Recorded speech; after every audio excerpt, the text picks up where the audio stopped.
प्रिय साथियों, ये विवाह के जो गोचर या मेलापक की विधि चल रही थी उसी का एक अगला पार्ट 6 है। मैं थोड़ा सा कंफ्यूज हूँ, शायद पार्ट 5 या पार्ट 6 है ये। ठीक है, इसमें क्या हमने बताने की कोशिश की है कि गोचर के माध्यम से मांगलिक कार्य होने की संभावना। मांगलिक कार्य दो होते हैं। पहला मांगलिक कार्य क्या होता है? विवाह होना, एक संतान होना, और गृह प्रवेश भी होता है, यानी घर बनना अपना। किसी भी देश में अपना घर बनाना बहुत बड़ी उपलब्धि मानी जाती है, तो एक गृह प्रवेश होता है। लेकिन इसमें अभी हमने केवल ऊपर के दो लिए, विवाह और संतान। उसमें से भी पहला है विवाह। जो चैप्टर चल रहा है वो विवाह से संबंधित चल रहा है, विवाह के विषय में बता रहा हूँ। तो हमने इसमें क्या कहा है? गोचर के माध्यम से विवाह या मांगलिक कार्य होने की संभावना। तो गोचर सभी को पता है कहाँ से लिया जाता है? चंद्रमा की राशि से। देखिए यहाँ पे थोड़ा सा भेद है, मैं बता दूं। यदि चंद्रमा और लग्न, थोड़ा सा कंफ्यूजन होता है, चंद्रमा और लग्न दोनों में से जो बलवान होती है उससे गोचर लिया जाता है, उससे गोचर लिया जाता है। ठीक है, जो बलवान है। कौन? या तो चंद्रमा बलवान है तो चंद्रमा से होगा, अन्यथा लग्न या लग्न से होगा। लेकिन अब मान लो हमने यहीं पे लग्न मान लिया, ये चंद्रमा मान लिया, वो विषय नहीं, वो विषय अलग अलग बताऊंगा। तो विषय मेरा ये है कि गोचर के माध्यम से मांगलिक कार्य होना। तो आप सभी को पता है कि स्त्री के लिए गुरु मायने रखता है, विवाह कारक होता है, और पुरुष के लिए शुक्र विवाह कारक होता है। ठीक है, तो इसमें हमें गोचर में ये देखना है। अब आपके पास कोई जातक या जातिका आती है और विवाह की संभावना व्यक्त करती है कि कब होगा विवाह, या आपका स्वयं नजर पड़ जाती है, तो आप देखते हैं उसमें कि इस जातिका का या जातक का विवाह होने की कब संभावना है। तो हम सबसे पहले चंद्रमा से गुरु की गोचर की गति देखते हैं। यहाँ पे चंद्रमा से दूसरे भाव लिखा है, लेकिन इतना ज्यादा फलित नहीं होता है। चंद्रमा से 5, 9 और 11 गुरु के जाने पे विवाह के बहुत प्रबल योग बनते हैं। ठीक है, अब शुक्र का बचा, तो शुक्र कहाँ? चंद्रमा से 1, 2, 3, 4, 5, 8,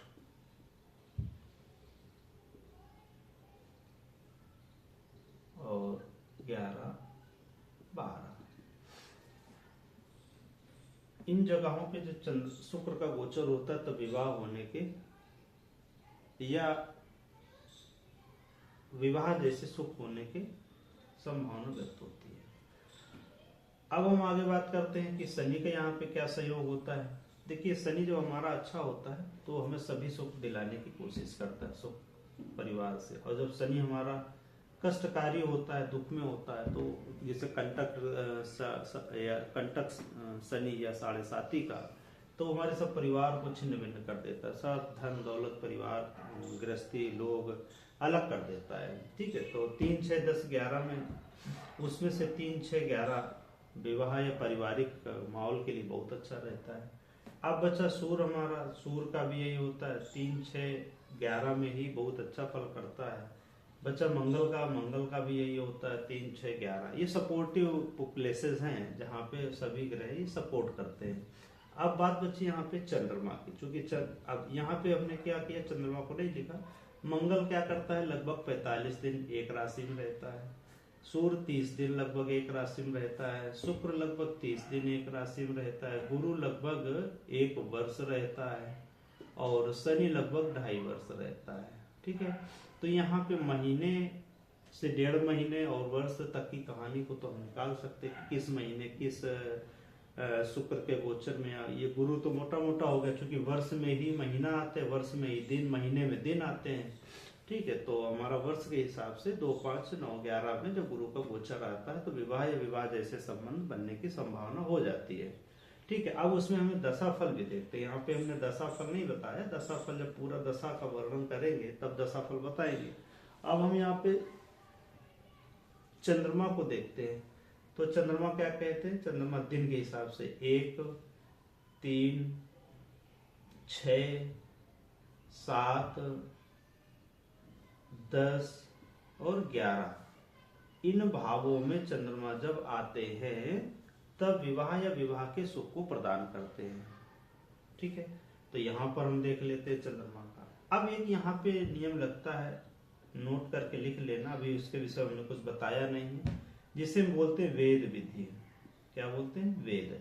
अगर इन ग्रहों में से किसी का कोई ग्रह वेद कर रहा है तो वो फल उस माह में नहीं फलित होगा। जैसे शुक्र ग्रह मान लो तीसरी राशि में आए और आपके विवाह का विषय का बात चल रहा है, अब तीसरे से ठीक सामने 9वें ग्रह में यहाँ पे शनि देव बैठे हैं, तो भी वेद कर देंगे, इसके विवाह को होने में विलंब कर देंगे। क्योंकि अब शनि तो स्थिर ग्रह है, बैठा है 2.5 साल तक यहाँ पे, तो जब शुक्र चौथे राशि में जाएंगे तब संभावना व्यक्त करना।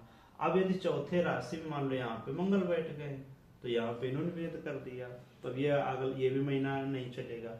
इसलिए गोचर देखना बहुत महत्वपूर्ण विषय। गोचर फलित का बहुत एक अभिन्न अंग है, इसलिए गोचर को सीखना समझना बहुत मायने लगता है। गोचर पर हर दिन नजर डालनी चाहिए, ऐसा मुझे लगता है। सभी दर्शकों को मेरा राधे राधे। आज का वीडियो मैं यहीं पे समाप्त कर रहा हूँ।